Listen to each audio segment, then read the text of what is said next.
14º exemplo, o método inspect e o método p. Nós vimos em todos esses exemplos que um método, a gente fala comando porque parece um comando de shell, de terminal, mas na verdade é uma chamada de método, puts, ou puts, ele vai imprimir um objeto para a saída padrão, que é a tela do terminal. Mas nós estamos vendo no exemplo que eu estou usando um plugin chamado Seeing is Believing, que ele vai pegar e executar o comando do arquivo Ruby e vai imprimir o resultado no próprio arquivo, naquelas linhas marcadas com cerquilha, cerquilha igual maior. O que o método puts faz? Bom, a gente viu que ele retorna nulo, nil, né? Nil e nulo é a mesma coisa. Ele aceita múltiplos parâmetros separados por vírgula, e cada parâmetro ele separa com um /n, que é uma nova linha. Ele força um objeto a se converter para string. O objeto pode ser aquela expressão, se eu faço 1 mais 1 é 2, é o objeto 2, se converte para string. Ele faz isso invocando o método toString dos parâmetros. Foi passado ao puts. Já o método p, que é uma única letra, p, mas é uma chamada de método, ele vai invocar o método inspect dos objetos. O que é o inspect? É para eu descobrir a representação interna de um objeto. O que é? Geralmente é o nome da classe e o endereço de memória para objetos que não são dos tipos básicos. O que são os tipos básicos? Fixnum, que são os números pequenos, string, o símbolo, que começa com 2 pontos, nil, false e true. Se o meu objeto não define um método toS, que é o chamado pelo puts, ele vai invocar o inspect. Então, por baixo dos panos, o puts procura pelo toS, mas se não tem, ele vai chamar o inspect. Tá? Mas eles não têm resultados iguais, tá? Por quê? O inspect serve para fazer a representação interna do objeto, para depuração, tudo. E o toS, toString, é a coerção para string. Ele força o objeto a virar uma string. Então, quando eu escrevo puts 42, é a mesma coisa que eu estiver escrevendo assim, puts 42 toS, tá? Acho que faltou os parênteses. Por quê?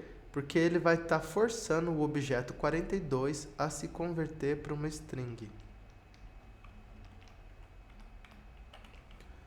Então, são equivalentes. Essas três chamadas aqui são equivalentes.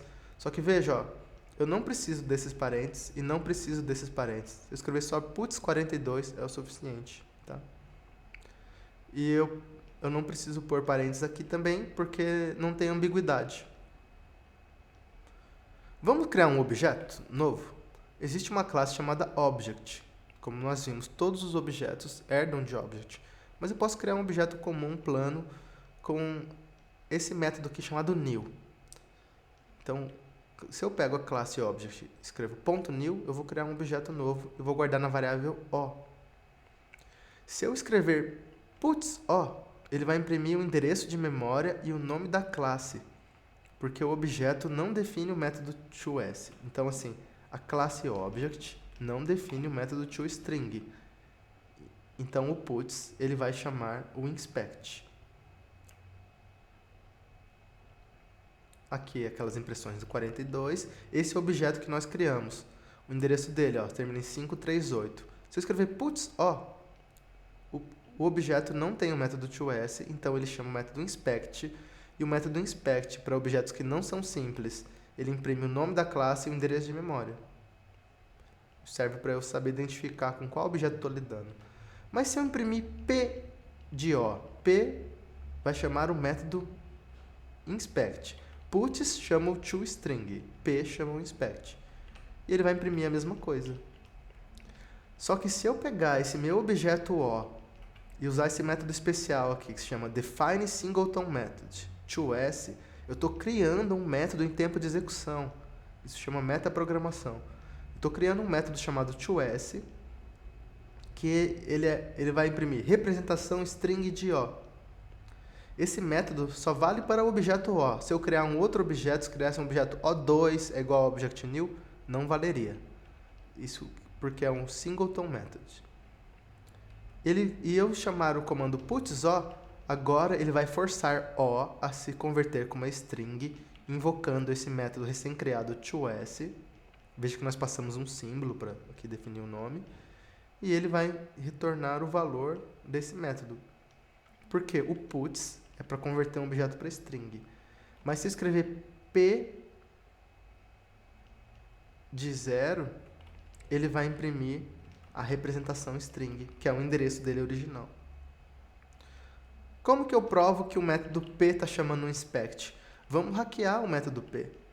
Se eu pegar o método inspect do objeto O e redefini-lo com define single method, então olha que legal, em Ruby eu posso criar novos métodos para um objeto ou pegar um método que já existe e sobrescrever ele com o mesmo método aqui, define single method. Então vamos sobrescrever o método inspect com Jack esteve aqui. Estamos hackeando o objeto O. E se eu mandar imprimir o objeto O com o comando P, ele vai imprimir Jack esteve aqui. Então, não pense que P é um alias de puts. Ambos são comandos diferentes. Puts invoca o toS.